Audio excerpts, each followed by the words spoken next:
Hi, I'm poet and writer Kay Spivey.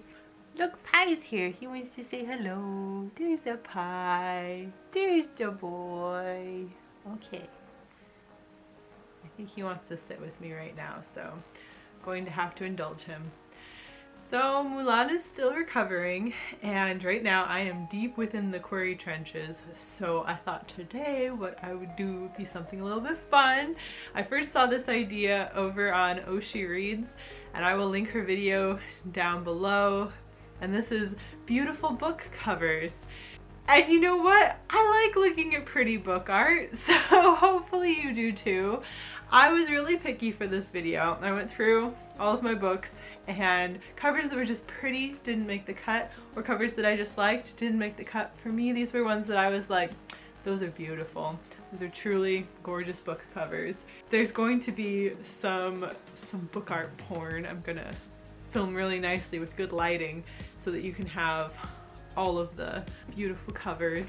I'm just gonna go through book covers that I think are really beautiful. So this is totally my own taste and opinion. There are some book covers that I just don't own the cover that's the most beautiful. The one that comes to mind is Never Let Me Go. I don't own the cover that I think is so beautiful, but these are the ones that I own. So here we go. Pie is just gonna roll around in my lap this whole time. First up, these covers of the Infernal Devices series, I love them. I think these are lovely, except for this, stuck on this one.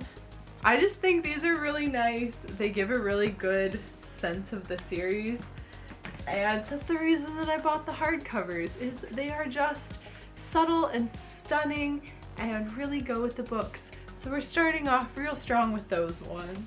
Next up, a cover that nobody had to tell me about this book. As soon as I saw the cover, I was in. And that is Strange the Dreamer. I did hear some praise for it before I bought it, but the moment I saw this particular cover, now all of the covers are lovely. The paperback also has a really lovely cover with the like almost mechanical looking moths, but for some reason I was so drawn to this cover and had to get the book because of that.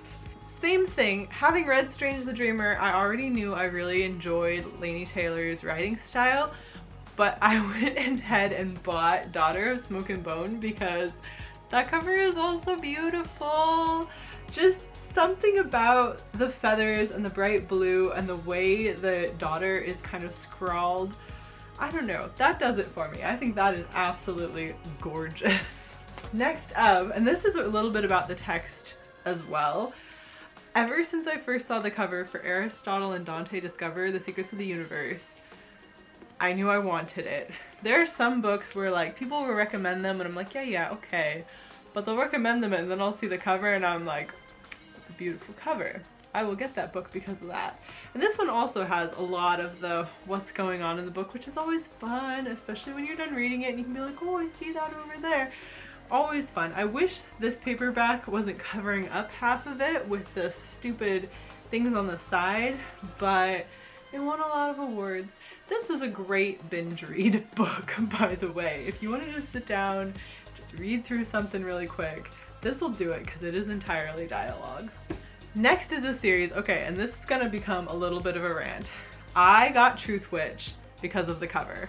I just thought this was a really neat looking cover. It was really beautiful, girl's cute, like the whole thing just did it for me. I was like, all right, I need to read that series. And then I liked it. And so I bought the next one, which I thought I had bought the same covers, but as you can see, one of them is glossy and one of them is matte. And I was like, fine, that's fine.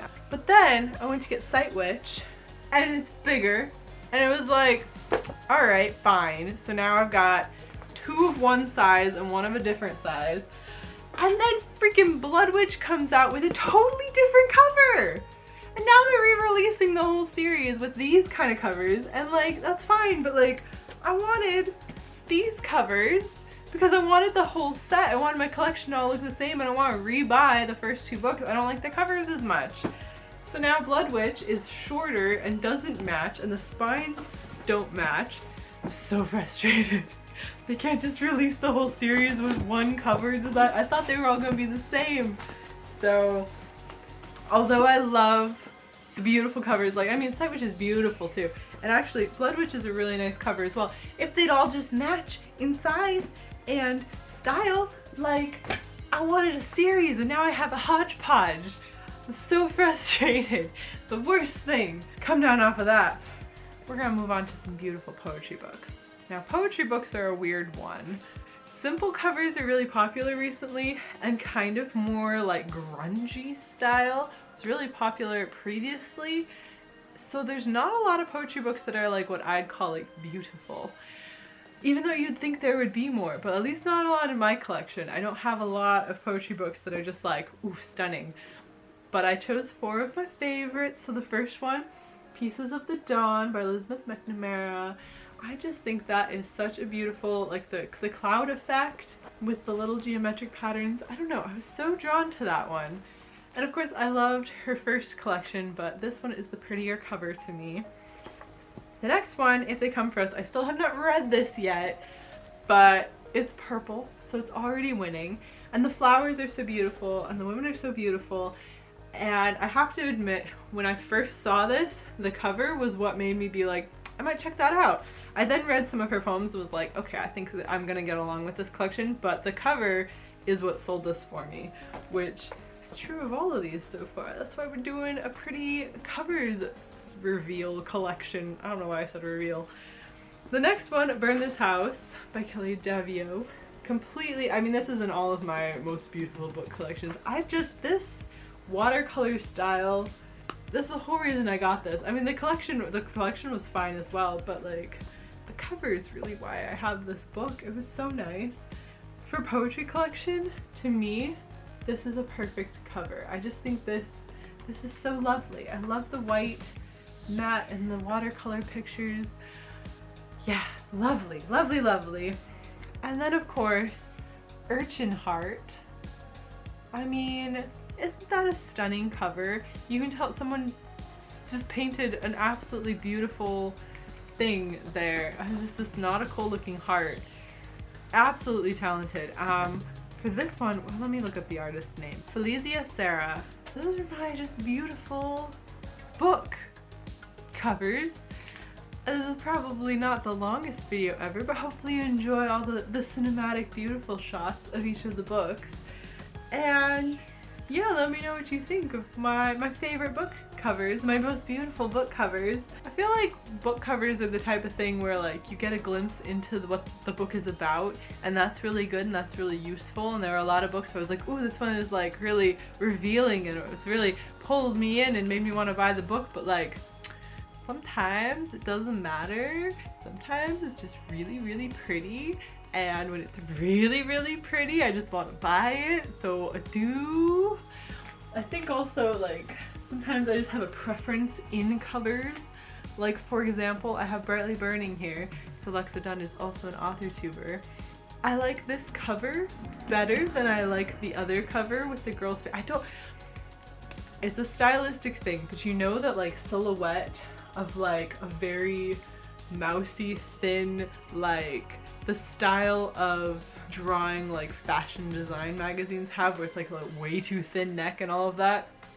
I don't need that in my life. I don't need that kind of pressure. A lot of book covers have that kind of like that silhouette with like the too skinny necks and all of that. I prefer this cover because it doesn't have that one. There are a lot of ones like that that like I don't necessarily have the cover I prefer. I'll pull up the cover that I do prefer for the Never Let Me Go because I just have one with the face on it and that's fine. I do have these big honkin' leather bounds. I have Wizard of Oz and Dune were given to me by the same person, and the Edgar Allan Poe of these, I think these are Barnes & Noble does this. But like, they're not beautiful art on the cover. They're just really nice leather bound. Like the book itself, quite a beautiful little leather bound book, but the art on the cover is not what I would call stunning, you know, that kind of thing. Ugh, also like nice, but not what I would say beautiful to me. That's all for this week. Hopefully you enjoyed my books and maybe do some more authorly content in the next one. This is just, you know, this is for fun. So good luck to all of us. Bye!